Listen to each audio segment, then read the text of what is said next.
Should you switch to a full-frame mirrorless camera now or wait? Hey everybody, welcome back to the vlog. So today I'm going to try to answer that question that I keep getting over and over and over for the last couple of months. Should I go mirrorless today, full frame, or should I wait? What is the answer? What is the answer, Joe? So I'm going to try to read the tea leaves a little bit and come up with an answer for you. Before I get into it, we're going to talk about NAB. We're going to talk about some new spec rumors that just came out on the Canon full frame mirrorless that I coined the 5DM. But before we get into that, I want to ask that you head over to my website, JCristina.com. If you haven't in the past, check it out. I've invented some photography tools there. If there's something there that you might like, pick it up and support me. That would be absolutely awesome. Appreciate it. Anyways, guys, getting right into it. Let me start out by saying NAB is going live.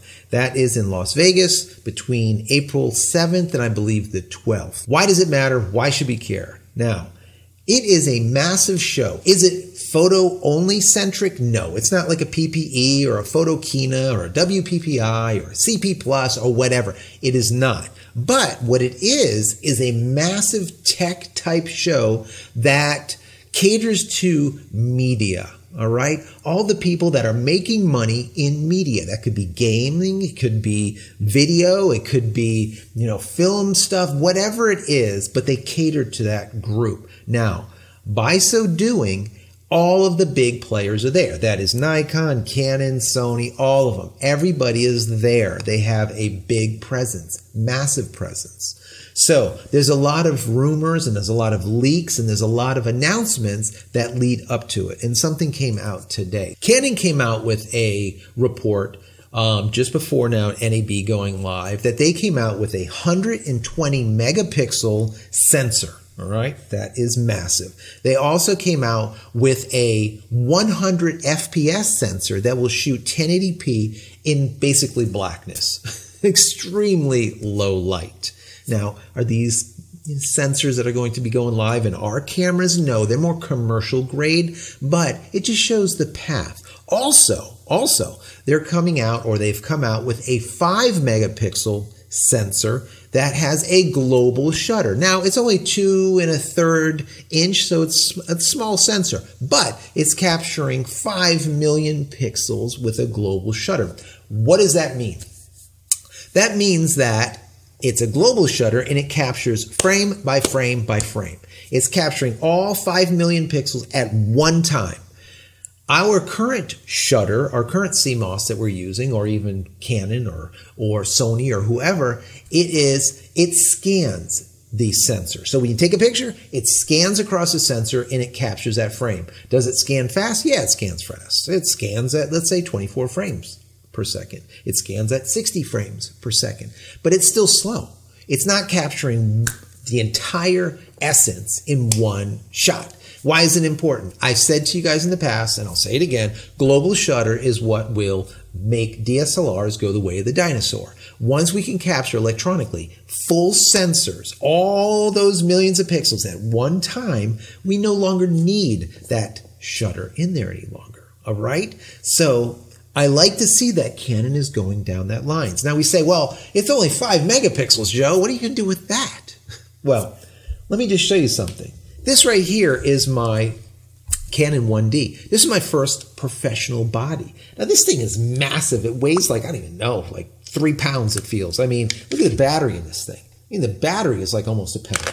Anyways, this is my professional camera. Now check this out. This thing shot a whopping 4.3 megapixels, guys. 4.3 megapixels. And it cost me $8,400 or so. 83 something. Can you imagine? 4.3 megapixels. So 5 megapixels is a lot to be able to capture a full sensor. Now, I've also said in my previous videos when I talked about this global shutter that I believe that in the next couple of years, we're going to see a 12 or 16 megapixel global shutter. All right? We know full frame, you only need 12 megapixels to capture a good, solid full frame. 16, solid. Really, really good. Anything above that, you really don't need. That being said, if they're able to come up with this, it will be a game changer. Also, guys, possible game changer. in those Canon spec, let's say, rumors that just came out just recently that I talked about in the last video. There's new ones that just came. Are they 100% accurate? Probably not. But these are leaked, and we know that there are some cameras out there in the wild. The leaked specs are kind of as follows. They're saying that they're going to have a bigger grip, similar to a 5D Mark IV. I've heard that before somewhere. It also will have a liquid crystal top little display like a 5D. And possibly like this, right? Supposed to have that, right? It also is going to have an articulating back panel, like a 70D, an 80D, possibly the 90D coming out. We all love the articulating back panel. They also found that it's going to have an updated 5D Mark IV sensor.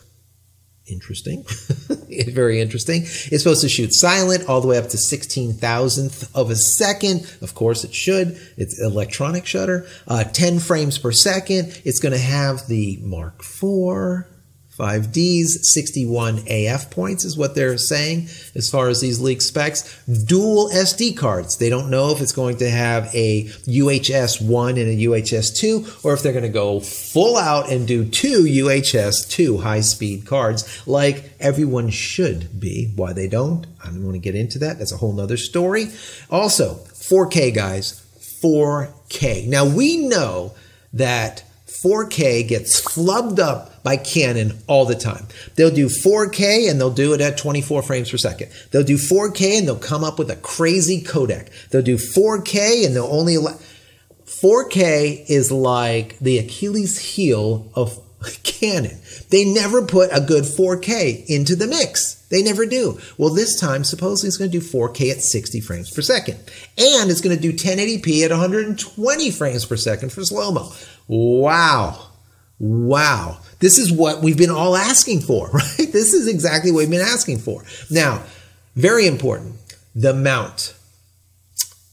Crucial. There's no information on the mount. And I can see why that is going to be one of those things that's going to be hard to get leaked out there. That mount is going to be the thing that changes everything. All right. Like I said, if they're going to use a 5D body type style that's bigger grip, larger size, there's no reason why they can't put EF lenses on the thing. Why is that important? Well, just came out a couple of days ago, Canon has been #1 for global interchangeable lens full frame EF glass for the last 15 years. That's from 2002. Canon has produced 93 lenses, guys, 93 full-frame EF lenses over that period of time, remains #1 in the world, and has produced over 130 million lenses. So, like I always say, Canon doesn't want to cannibalize their bodies, okay? But I think more importantly, Canon will not want to cannibalize their lenses. I think they'd be happier cannibalizing a 5D or cannibalizing a 7D or even a 1D for the new brand new mirrorless architecture, let's call it, before all that glass. That is a ton of glass that's out there. Now people say, well, Sony's got glass now. You know, they have Sigma and they have Tamron making glass for them. They got the Holy Trinity. They got a wide angle. They got a 24-70. They got a 70-200. And now they have some more longer lenses that are coming out for the sports shooters, like 400 millimeters. Yeah, that's right. That is true. But it's only a few in comparison to massive quantities. It's the same thing with Nikon. Nikon, if they come up with a mirrorless solution that will allow the Nikon guys out there to use their full frame glass and not adapt it, that's massive, right? That will be a game changer.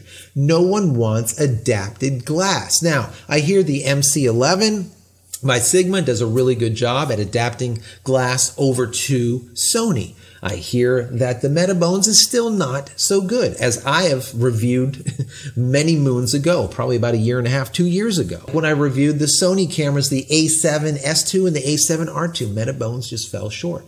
So the bottom line is no one wants adapted glass. They want their glass on that mirrorless body. And if Canon or Nikon can do it, it will be a major game changer. So going full circle, guys, to answer the question, should I switch to a full frame mirrorless now or should I wait? Well, if I was to answer this question 1 month ago, I would say absolutely switch to Sony because Sony is crushing it. All right? Make that move. I think it's a great idea. As of today, a month later, I would say no, it is not time. Why is that? Well, we see Nikon coming up with a full-frame mirrorless solution. We see Canon coming up with a full-frame mirrorless solution that could possibly be using their EF lens line that's not adaptive on that camera. These are big, major moves. This is massive. This means if you're a Canon shooter, if you're a Nikon shooter, you might be able to use your glass and not have to sell everything and move to the new platform. Once again, my personal opinion is wait. 2018 is going to be a big year for mirrorless, and I think that the jury is out. I would wait. My question to you is, what do you think? Do you think you should wait? Do you think you should jump ship to whoever you're with right now, move to Sony full-frame mirrorless, to an A7 or an A9? What do you think? I want your thoughts in the comment area. Let's talk about it. I want to know what you think. If you enjoy my content, please throw me a big thumbs up. That would be awesome. And don't forget to smash that subscribe button so you can get all of my content when it becomes available. And click the little bell notification icon so when it is available, you will be notified of it. And as I always say, head over to my website, JCristina.com, where you can find a lot of photography tools I've invented for you and me over the years, and hopefully there's something there that you might like. Pick something up and support me. That would be awesome. So that's it, guys. I'm out of here for yet another vlog. I will see you in the next one. Take care.